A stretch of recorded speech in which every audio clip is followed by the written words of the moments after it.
All right, everyone, back after a short break. I recently took the trip up to LA to play a couple tourneys. I was fortunate enough to cash in both of them. You're going to see them in this video here. First one is a stud 8 Omaha 8 mix, which is just another way of saying stud high low and Omaha high low. So let's get into it. One of the first hands of the final table, I looked at an ace king 5-2 rainbow in the big blind over to the cutoff, who makes it 12K.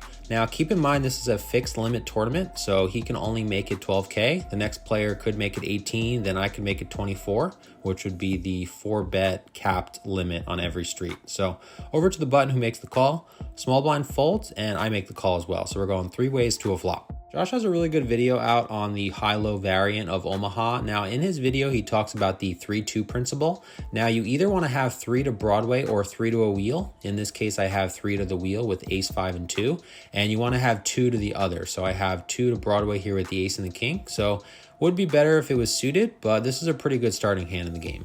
Action gets checked all the way to the river after a board of king 10-9, queen 6. Now this is an example of a high only board. In order for there to be a low on the board, you have to have 3 different cards, ace to 8, which in this case there isn't. So only a high hand here, and everyone checks again on the river. I turn over my hand and we're good. So definitely getting some much needed chips here. About an hour goes by, we're now down to 8 players when I look down at ace, ace, jack 7, single suited on the button. Early position player now makes it 16K. Folds to me, I make the call, and both the blinds fold. So we're going heads up to a flop. So this is also a pretty good starting hand, but I don't have the ability to make a wheel. I can make Broadway, but I'm going to most likely be up against some kind of like ace 2, ace 3 hand. So I just decided to call rather than raise just to kind of evaluate a flop.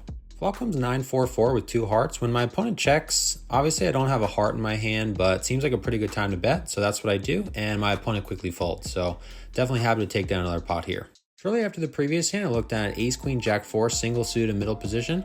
Now this is another example of the 3-2 hand I talked about earlier. Obviously here I have 3 to Broadway and 2 to a wheel. So when it folds to me, I make it 16K, and everyone folds. So happy to take down the blinds.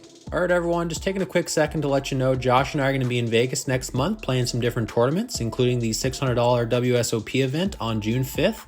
Now, the night before that, on June 4th, we're going to be hanging out at Griff's Bar and Billiards. It's about 10-15 minutes off the strip from 6 to 9. So if you're in town, come hang out with us. As always, if you have any questions, let me know. Looking forward to seeing you guys out there. We're now down to 7 players when I look at a 3 and a 5 down with a 4 up.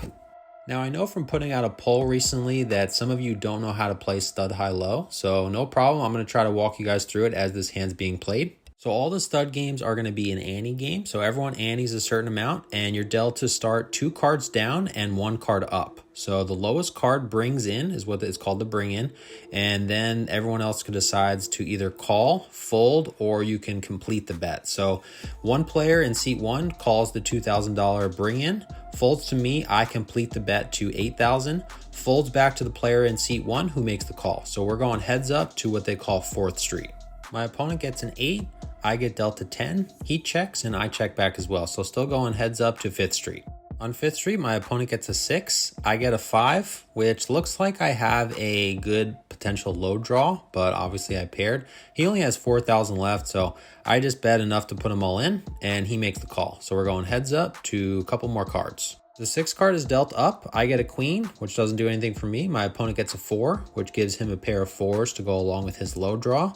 7th Street's dealt face down. I get a queen, improving to 2 pair. My opponent gets a 10, which doesn't do anything for him. But I'm going to go ahead and freeze it on his hand for a second. So on 5th Street, he had the queen 8, 6, 4, 2, meaning that if he gets another card 8 or lower, so a 7, 5, 3 ace, that would give him an 8 low. But because he did not get a different card below that, he just ends up with a pair of 4s, and we're going to take this one down.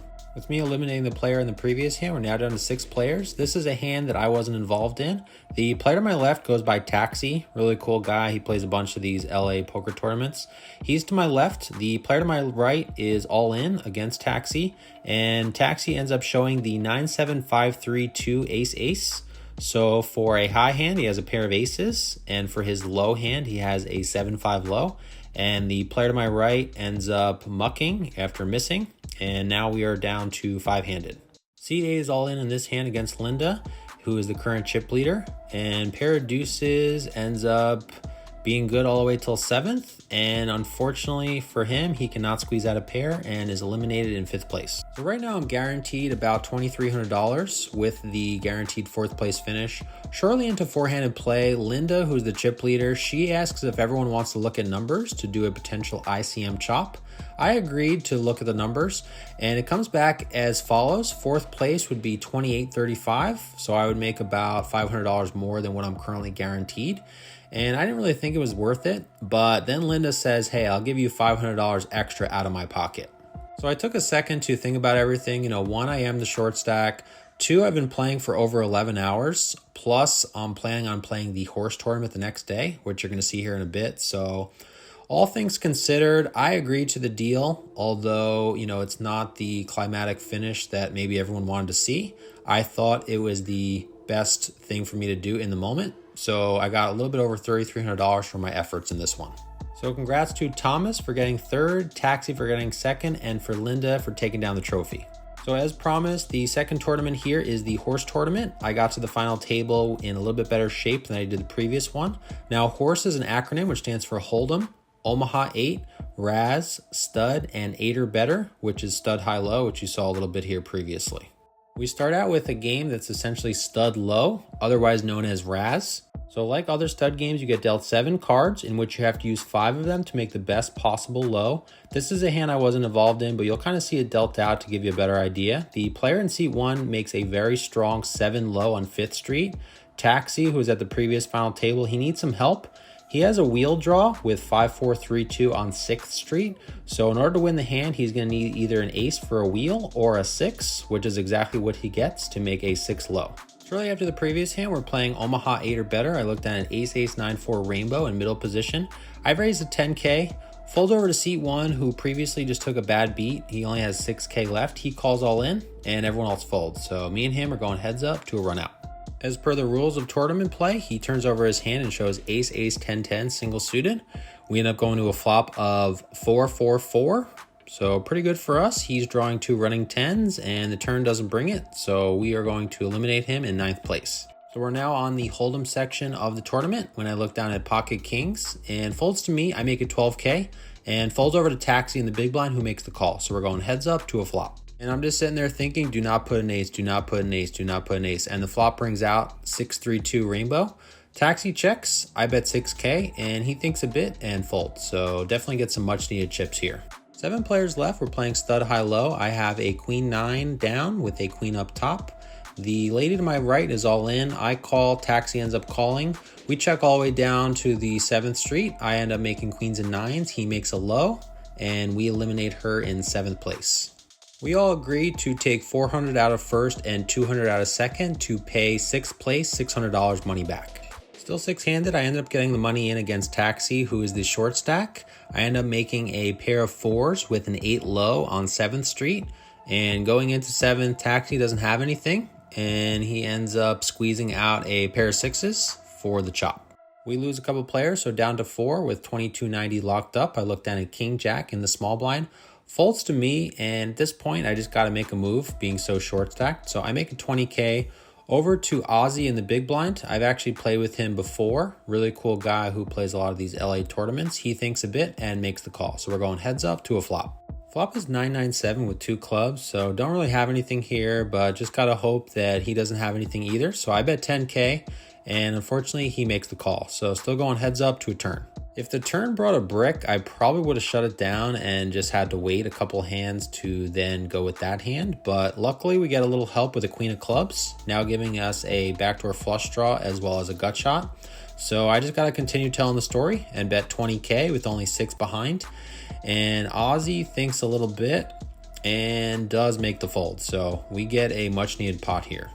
So one of the cool things about tournament poker is you literally can make money without even playing a hand. So that's what happened here. Ozzy got eliminated in 4th place. So we now have 3230 locked up, and I'm up against Danny and Sean, who have quite a bit more chips than me. We play 3-handed for a little bit. I'm just super card dead, and I'm down to now 25K total. When I look down at Ace King 8-5 single suit in the small blind in Omaha 8 or better. Over to Danny on the button, who makes it 24K. I'm all in for 25K total. Over to Sean in the big blind, who makes the call, and Danny calls as well. So we're going 3 ways to a flop. All comes out pretty awful for us in Jack 9-2 with 2 clubs. Checks over to Danny, who bets 24K on the side. Sean says, why are you betting? You must have something really good, and folds. So me and Danny are going heads up to a run out. You won't see it on the screen, but my opponent turns over King, King, Jack 2. So we're going to need some help here. Turn brings a 10, so it does give us a gutter now. River doesn't give us any help with a 5, and that's going to do it for us here in 3rd place. What's up, guys? Wayne back here with you. So between the 2 tournaments, I was in for the 2 $600 bullets. I played for 11 hours yesterday, 11 hours today. So I'm definitely pretty tired, but paid off for me in a pretty good way as I cashed for about 6,500 between the 2. So profit of 5,300. And just wanted to make a point that as a professional poker player, you really just have to go where the opportunity's at. So the cash games here haven't really been great.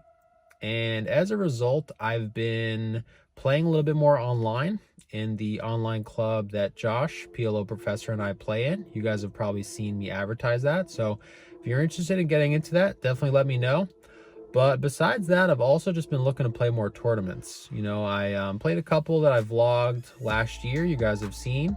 And, you know, between LA and Vegas, there's definitely just a lot of these great, like, mixed game tournaments. So I'm going to definitely be playing those more often.